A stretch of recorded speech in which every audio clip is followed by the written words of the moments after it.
car's just reached 20,000 miles. Let's do a review.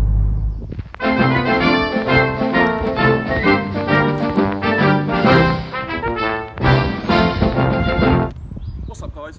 Welcome back to another video. Today's video, we're going to just go over what it's like because the car's finally reached 20,000 miles.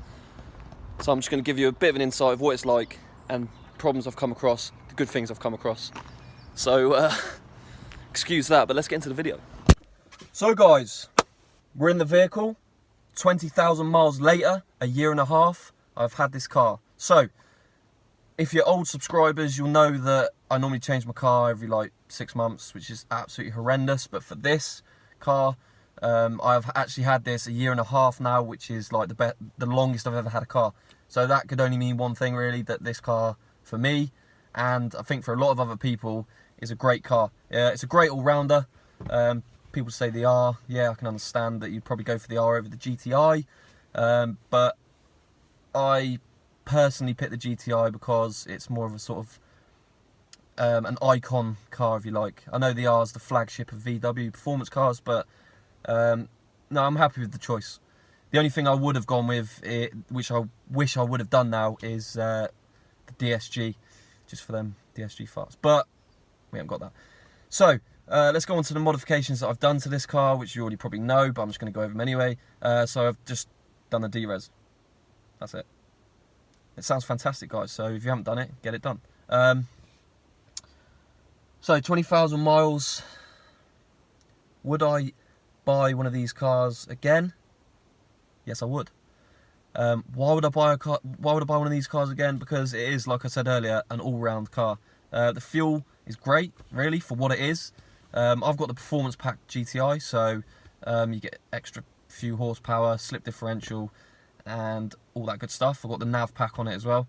I got a question the other day. I've had a few actually on GTDs. I've never personally drove a GTD, but obviously you're going to sacrifice a little bit of performance for better MPG. But I'm not sure, performance-wise, I'm not sure. I think they're 170 and these are 220, so there's not much in it really, to be fair. Obviously depends if you want a GTI or a GTD at the end of the day, so you guys will have to make that decision. So let's go for a little drive, then we'll go into some of the cons of owning a GTI. So guys, stick with the video. If you haven't already subscribed, please subscribe because it helps the channel obviously grow. Like the video, like all my videos if you want. It's up to you. And yeah, stick with it. Let's go for a drive, man. Catch you in the next clip.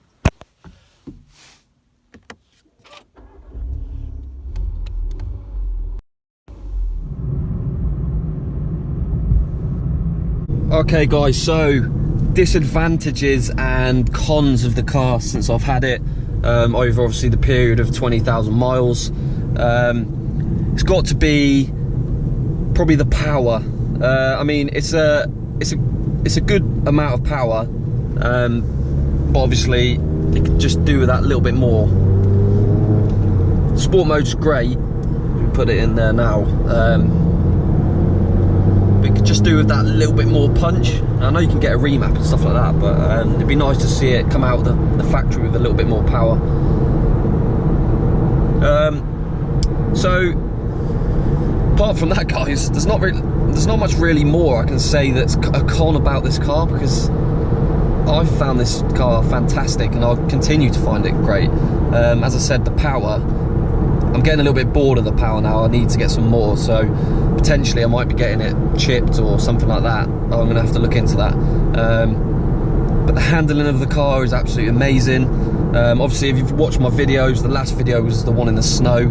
That's probably another downfall. This thing just doesn't work, but I think that goes for any sort of front wheel drive car.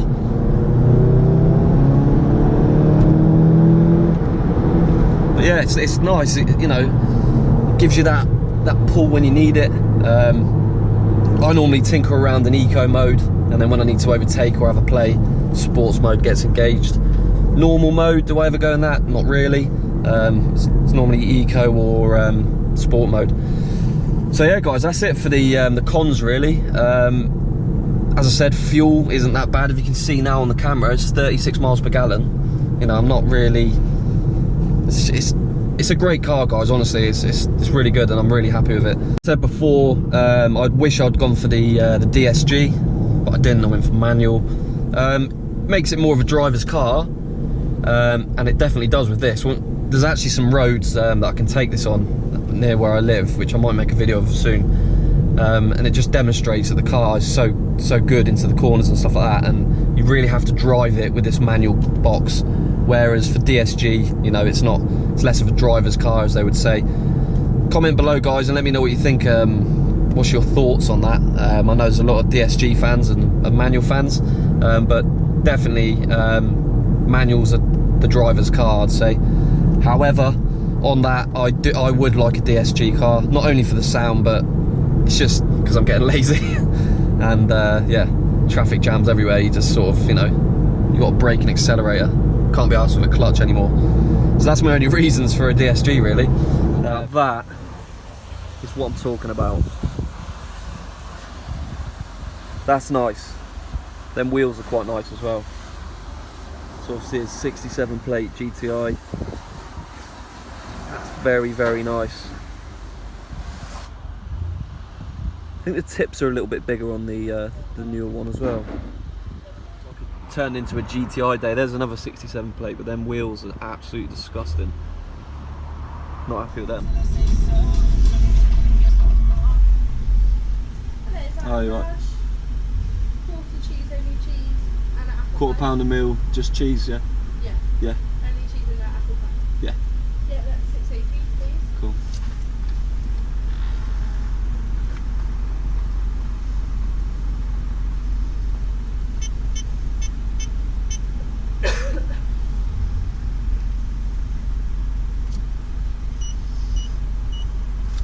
That's lovely. Cool, thank you very much. So guys, obviously I've decided to treat myself to a McDonald's, which probably isn't the best thing to do, but it's happened.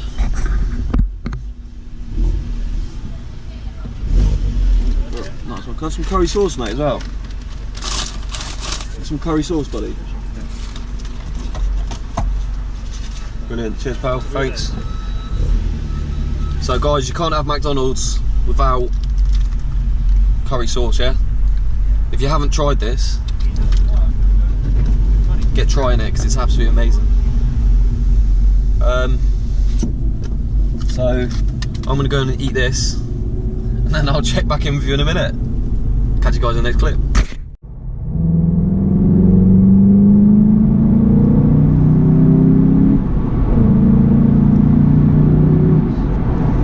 So guys, that's the end of the video.